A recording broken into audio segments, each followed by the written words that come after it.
तो last episode के and पे हमने देखा था कि हमारा जोगैंग जो था अब काफी ज्यादा गुस्सा हो जाता है और कहता है कि लड़कियों पहले तो मैं तुम दोनों को सिर्फ सबड्यू करने वाला था, लेकिन अब यहाँ पर तुम दोनों को जान से मार डालूंगा। और साथ ही वो उनसे कहता है कि अब यहाँ पर तुम दोनों मरने के लिए तैयार हो जाओ। फिर साथ ही वो फिर से अपनी स्टैब को सामने की तरफ करते हुए उसके अंदर से ब्लैक एनर्जी को निकालता है और साथ ही हमारे सोबुल से कहता है, लड़के तुमने यहाँ पर बहुत ही अच्छा काम किया टैक्स को ब्लॉक करने में, लेकिन अब मुझे लगता है कि तुम्हें यहाँ पर उन लड़कियों का ध्यान भटकाना होगा ताकि मैं लड़कियों को मार सकूँ। तो हमारा सोबुल कहता है कि हाँ क्यों नहीं, और इसी के साथ ही हमारा सोबुल जो होता है वो आगे बढ़ता है, अपनी तलवार को घुमाकर सामने की तरफ स्ट्राइक लगाता है। दूसरी तरफ से सिस्टर बूजोंग जो होती है वो जुलची से कहती है कि जल्दी से हमें यहाँ पर इस अटैक को ब्लॉक करना ही होगा, जल्दी से भागकर मेरे पीछे आकर खड़ी हो जाओ क्योंकि मैं अपनी एनर्जी शील्ड के साथ इस अटैक को ब्लॉक करने वाली हूँ। तो हमारी जो बूजोंग होती है वो अपनी एनर्जी शील्ड के साथ अटैक को ब्लॉक करने की कोशिश करती है, जबकि सामने से जोगैंग जो होता है अपने पास 4 बीड्स निकालता है और उन चारों बीड्स को निकालकर सामने की तरफ थ्रो कर देता है और बीड्स जाकर सीधा शील्ड के साथ टकराते हैं। जब वो शील्ड के साथ टकराते हैं तो वहां पर एक जबरदस्त धमाका आता है, उसके अंदर से बहुत ही पावरफुल ऑरा निकल रहा होता है। तो जोगैंग और इसके साथ साथ हमारा सोबुल दोनों वहां पर अटैक्स को ब्लॉक कर रहे होते हैं,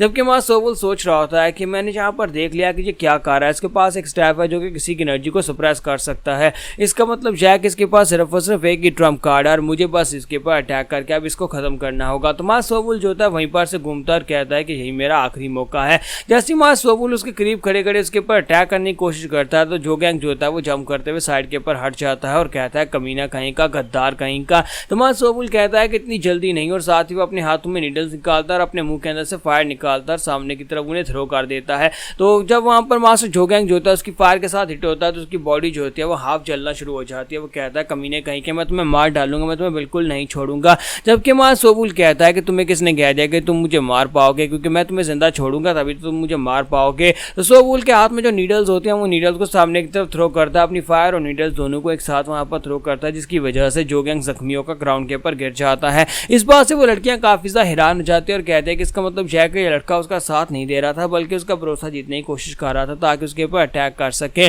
तो जोगैंग उसे कहता है कमीने कहीं के, या तुम्हें आइडिया भी है कि तुमने यहाँ पर मेरे साथ क्या किया और तुमने किसके साथ जो किया है। तुम्हारा सोबुल कहता है कि अपनी बकवास बंद करो, तुम यहाँ पर मुझे मारने वाले थे, मुझे पहले से पता है कि तुम यहाँ पर क्या सोच रहे थे। मैं तुम्हारी मदद कर देता इन लड़कियों को मारने में, उसके बाद तुम मुझे मार डालते और मेरा फौज भी ले लेते। तो सोबुल उसे कहता है कि मेरे एक मास्टर हमेशा कहते हैं कि अगर यहाँ पर लालच बहुत ज़्यादा बढ़ जाए, अगर लालच हद से बढ़ जाए तो वो किसी इंसान की जान भी ले सकती है, यानी कि लालच करना बहुत ही बुरा होता है। इसी के साथ ही मां सोबुल जो होता है उसकी गर्दन काट देता है और उसे मार डालता है। तो जोगैंग के मरने के बाद इसी के साथ ही वो दोनों लड़कियां जो होती हैं वो आगे बढ़ती हैं और उसे कहती है कि मास्टर जोगैंग को मारने में हमारा साथ देने के लिए तुम्हारा बहुत बहुत शुक्रिया। तो मां सोबुल कहता है कोई बात नहीं। तो वो कहते हैं हमें बहुत ज़्यादा शर्मिंदगी हो रही है कि हम लोग यहाँ पर 2 बार तुम्हारी मदद ले चुकी हैं, तो हम लोग यहाँ पर तुमसे मदद ले रही थी और जबकि तुम यहाँ पर हमारे साथ देने की कोशिश कर रहे थे और हमें यहाँ पर तुम्हारे पर इल्जाम भी लगाया और साथ ही हम तुम्हारे बारे में गलत सोच रहे थे। तुम्हारा सोबुल कहता है कोई बात नहीं, कोई बात नहीं, ये सब कुछ तुम दोनों की वजह से पॉसिबल हो पाया क्योंकि जब वो तुम्हारे पर अटैक कर रहा था उस वक्त मैंने यहाँ पर उसके ऊपर अटैक किया था क्योंकि तुम लोगों ने पहले अटैक करके उसको वीक कर दिया था। फिर साथ ही मां सोबुल कहता है कि प्लीज मुझे भी माफ कर देना कि मैंने यहाँ पर तुम दोनों के ऊपर अटैक किया, मैं चाहता था कि उसका भरोसा जीतने के बाद उसके ऊपर अटैक करूँ ताकि एक ही स्ट्राइक में उसे मार डालूं। तो बूजोंग जो होती है उससे अपने बारे में बताती है और साथ ही हमारे सोल जी के बारे में बताती है। वो अपने यहाँ पर इंट्रोडक्शन करवाती है और उसे कहता है कि तुम्हारा बहुत बहुत शुक्रिया, तुमने यहाँ पर हमारी मदद की, क्या तुम अपना नाम हमें बता सकते हो। तुम्हारा सोबुल ने अपना नाम बताता है। फिर साथ ही हमारे सोबुल को वहाँ पर कुछ इनाम मिलते हैं, यानी कि एल्डर वहाँ पर जोगैंग के मरने के बाद उसके पाउच के अंदर जो वेपन्स होते हैं उनको आपस में बांट लेते हैं। तो उसको आपस में बांटने के बाद हमारा सोबुल जो होता है वो काफ़ी ज़्यादा खुश होता है क्योंकि वो दोनों सिस्टर से अपने साथ अपने घर लेकर आती हैं और उसे कहती है कि अब जबकि तुम यहाँ पर जड़ी बूटियाँ ढूंढ रहे हो तो फिर हम तुम्हारी मदद कर सकती हैं। वो उसे अपने साथ अपने घर लेकर आती हैं जहाँ पर उन लोगों के पास काफ़ी सारी जड़ी बूटियाँ होती हैं। तो उसी के साथ ही हमारे सिस्टर बूजोंग जो होती है उसे कहती है कि मास्टर वुन मुझे एक बात तो बताओ कि तुम्हें और कौन सी जड़ी बूटियाँ चाहिए, क्योंकि जो चीज़ें तुम ढूंढ रहे हो वो काफ़ी ज़्यादा रेयर हैं। अभी तक तुमने सरीने बैम्बू के बारे में बताया जो कि एक्सट्रीमली रेयर है, क्या तुम वाकई में उसे ढूंढ पाओगे। तुम्हारा सोबुल कहता है कि हाँ यही तो वजह है कि मैं यहाँ पर उस पेड़ को बनाने के बारे में उसका इरादा छोड़ने वाला हूँ, क्योंकि उस सरीने बैम्बू को ढूंढ पाना तो बहुत ज़्यादा मुश्किल है, वो एक बहुत ही रेयर आइटम है, उसे मैं कहाँ से ढूंढूंगा। इसी वजह से मुझे लगता है कि पेड़ बनाने का सपना छोड़ना पड़ेगा।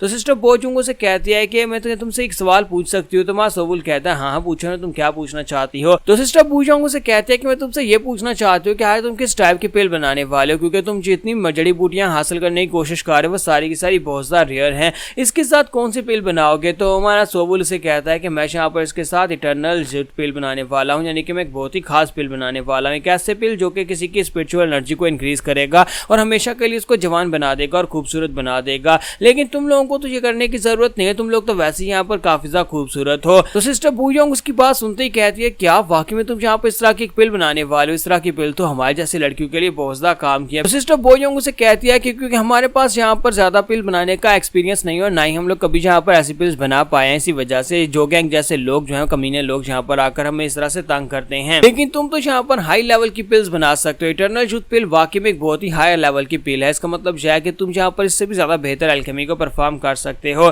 तो सिस्टर बू योंग कहती है लेकिन मुझे लगता है कि हमारी सिस्टर यूल सोल जी के लिए ये पिल काफी ज्यादा खास रहेगी, क्योंकि उसे यहाँ पर हमेशा के लिए खूबसूरत और जवान दिखाई देना है। तो क्या तुम यहाँ पर हमारे लिए पिल्स बनाओगे? अगर तुम हमारे लिए पिल्स बनाओगे तो फिर हम तुम्हारी मदद करने को तैयार हैं। तो मां सोबुल कहता है कि हाँ क्यों नहीं, यहाँ पर सिस्टर सोल जी तो वाकई में बहुत ज्यादा खूबसूरत हैं। तो बू योंग उससे कहती है कि हम तुम्हारे साथ एक डील करेंगे। सोबुल कहता है कि बताओ कि वो डील क्या होने वाली है। तो मां सोबुल जो होता है वहां पर से वापस घर की तरफ चल पड़ता है और साथ ही वो सोच रहा होता है कि लड़कियों ने यहाँ पर मेरे साथ एक डील की है और मैं भी यहाँ पर उनके साथ एक डील करके आ गया और मैंने उनसे कहा कि मैं यहाँ पर इस बारे में सोचूंगा। तो मां सोबुल जो होता है उसे यहाँ पर डील ये मिली होती है कि वो लड़कियां उसे सेरेने बैम्बू को ढूंढने में मदद करेंगी और उसे हासिल करने में मदद करेंगी, क्योंकि उन लोगों को सेरेने बैम्बू के बारे में पता है कि ये स्पेशल जड़ी बूटी कहाँ से मिलने वाली है। तो इसी वजह से मां सोबुल सोच रहा होता है कि उन लोगों ने रिक्वेस्ट की थी कि अगर मैं यहाँ पर उन लोगों की मदद लेकर सारी जड़ी बूटियां हासिल कर लेता हूँ तो बदले मुझे 2 इटर्नल पिल्स उन दोनों लड़कियों को देनी होंगी, एक पिल दोनों को देनी होगी। लेकिन उन लड़कियों ने जैसे मुझे बताया कि यहाँ पर हमें जो सेरेने बैम्बू ट्री है वो कहाँ पर से मिलने वाला है, वो ऐसी जगह पर मिलेगा जहाँ पर एक बड़ा सा स्पाइडर है, एक मैजिकल बीस्ट है जो कि उस एरिया की रक्षा करता है, उस सेरेने बैम्बू की रक्षा करता है। ऊपर से वो जो बीस्ट है वो एक एडवांस लेवल का बीस्ट है, जिसकी वजह से उसे फाइट करके उसको हराना हम तीनों के पास की बात तो बिल्कुल भी नहीं है। इसी वजह से मुझे यहाँ पर वापस जाकर अपने मास्टर से इस बारे में बात करनी होगी। तो वापस आने के बाद वो अपने मास्टर्स को इस बारे में बताता है। सेकंड मास्टर से कहते हैं कि तुम जहाँ पर उस स्पाइडर को हराना चाहते हो जो कि अपने एडवांस लेवल पर ब्रेक थ्रू कर चुका है। तो फिर साथ ही मास्टर से कहते हैं कि एक बात तो बताओ, कहीं तुम बाहर के लोगों से तो नहीं मिलकर आए? तो मां सोबुल कहता है नहीं मास्टर, ऐसा तो कुछ भी नहीं है, मैं वहाँ पर ढूंढते ढूंढते आगे वो गया था जंगल में जहाँ पर मुझे सेरेने बैम्बू दिखाई दिया था। ये तो बस एक कोइंसिडेंस है कि मैं जंगल में उसको ढूंढ रहा था और मुझे वो मिल गया। मुझे लगता है कि अब मेरे पास और कोई रास्ता नहीं है, मुझे जाकर स्पाइडर को हराना ही पड़ेगा, तभी जाकर मैं उस सेरेने बैम्बू को ले पाऊंगा। सेकंड मास्टर से कहते हैं कि इस तरह के बैम्बू ट्रीज जो होते हैं ऐसी जगहों के ऊपर उगते हैं जहाँ पर स्पिरिचुअल एनर्जी बहुत ज्यादा होती है और अगर यहाँ पर एक मैजिकल बीस्ट उसकी रक्षा कर रहा है, इसका मतलब यह है कि वो उस सेरेने बैम्बू की एनर्जी को सोखता होगा, इसी वजह से वो उसको बचाने की कोशिश कर रहा है। लेकिन मुझे लगता है कि हम लोग काफी ज्यादा लकी हैं कि वहां पर जो बीस्ट है वो एक एडवांस लेवल का बीस्ट है। शुक्र करो कि वहां पर एडवांस लेवल से ऊपर लेवल के बीस्ट नहीं है, क्योंकि अगर यहाँ पर हायर लेवल के मैजिकल बीस्ट का कोई डेरा होता, अगर वो इसको प्रोटेक्ट कर रहा होता तो फिर तुम्हारे लिए नामुमकिन हो जाता उस सेरेने बैम्बू ट्री को वहां पर से लेकर आना। तो यहाँ पर हमारी एपिसोड 12 का एंड होगा। नेक्स्ट एपिसोड में देखेंगे कि उसके मास्टर से क्या ऐसा देने वाले हैं कि जिससे वो जाकर उस ग्रेट स्पाइडर को हराकर वहां पर से सेरेने बैम्बू को लेकर आ सकता है।